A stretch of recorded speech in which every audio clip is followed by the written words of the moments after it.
தரணும் சார். எரிக்க உடனே வெளியே தரணும் உடனே அந்த தீப்பொறி வந்து மேலே வெளியே யாரும் இல்லை சார், உள்ளதான் பக்கத்துல இருந்தோம்.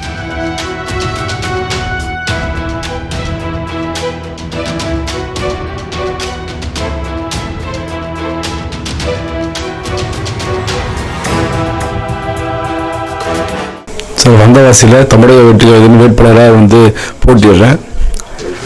கடந்த 2 நாட்களாக வந்தவாசியில் பிரச்சாரம் பண்ணும்போது திமுக சார்ந்த குண்டர்கள் வந்து நிறைய பேர் வந்து தடுத்து நிறுத்தி பிரச்சனை ஆகிடுச்சு. அது நீங்களே இன்ஸ்டாவில் ஃபேஸ்புக்கில் போட்டிருப்போம், பார்த்துருப்பீங்க, நீங்களே நியூஸ்லாம் வந்துச்சு. தொடர்ச்சியாக வந்து எங்கள் நிறைய கால்ஸ் வந்து மிரட்டல் விடுறாங்க, கால் பண்ணி மிரட்டுறாங்க. நிறைய வந்து ரிட்டர்ன் வந்துருச்சு. எனக்கு நான் ஆரோக்கியம் கம்ப்ளைண்ட் பண்ணியிருக்கேன். இவங்க பார்த்தா திடீர்னு பார்த்தா நைட்டு நான் வந்து 10 மணிக்கு பிரசாதம் முடிச்சுட்டு வீட்டை வந்து தூங்கிட்டு இருக்கோம். கீழே 2 மணிக்கு மேலே திடீர்னு ஒரு சத்தம் வந்துச்சு. எழுந்து வந்து பார்த்தா யாரோ பெட்ரோல் கொண்டு போட்டிருக்காங்க வீட்டு மேலே. இது முடிக்க கால் பண்ணிச்சில் இந்த திமுக அரசாகவும் இல்லை வந்து சில விசிகால் இருந்தும் சில ஃபோன் கால்ஸ் டெய்லி தொடர்ச்சி இந்த 2 நாளாக வந்து நிறைய கால்ஸ் ஃபோன் பண்ணி தப்பாக பேசுகிறாங்க.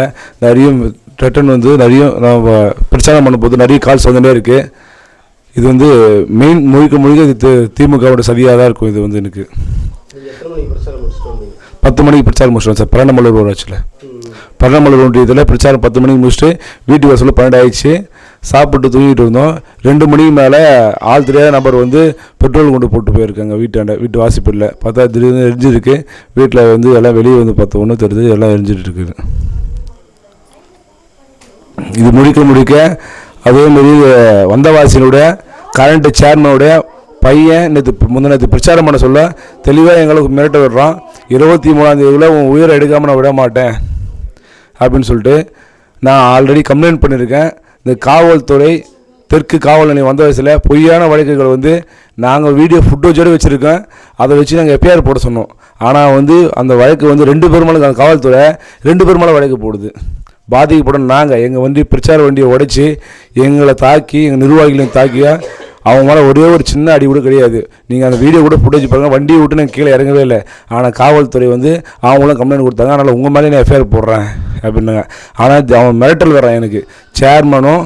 சேர்மனு பையன், சேர்மனு மச்சான், நான் இன்னும் வந்து நகர செயலாளர் 4 பேரும் திமுக சார்ந்த நிர்வாகிகள் 23ஆம் தேதிக்குள்ளே நீ இருக்க மாட்டேன், உனக்கு என்ன பண்ணுறேன் பாரு உன்னை அப்படின்னு சொல்லி கொலை மிரட்டல் வராங்க. இது ஆர்வக்கால சொல்கிறோம், காவல்துறையை சொல்கிறோம், கண்டுக்கவே இல்லை. ஒரு காவல்துறை பாதுகாப்புனா கொடுங்க சார்ன்றோம். இது வரைக்கும் தந்ததில்லை எங்களுக்கு. பார்த்தா திடீர்னு இன்றைக்கி நான் குழந்தை எங்கள் மனைவியோடு பார்த்துட்ருக்கோம். மனைவி எங்கள் வீட்டு ஃபேமிலியோட அம்மா எல்லாமே பார்த்துட்ருக்கோம். திடீர்னு பார்த்தா இதுமாதிரி பெட்ரோல் கொண்டு வீட்டாண்டு வந்து போடுறானுங்க. இல்லை சார், சிசிடிவி கேமரா ஒன்றும் பொறுத்தல சார். நாங்கள் இந்த ஊரில் எங்கேயுமே இல்லை சார். மெயின் ரோடு இருந்துச்சு, அது கூட பைதடிச்சேன். நான் ஊராட்சி மன்ற வார்டு பண்ண சொல்ல போட்டோம். அதை அது பைதடைஞ்சிச்சு சார். அதுக்கு எதுவுமே செயல்படுத்தல. ஆமாம் சார், 100% திமுக தான் சார் காரணம். ஏன்னா வெற்றி வாய்ப்பு 100% எனக்கு உறுதியாயிடுச்சு சார்.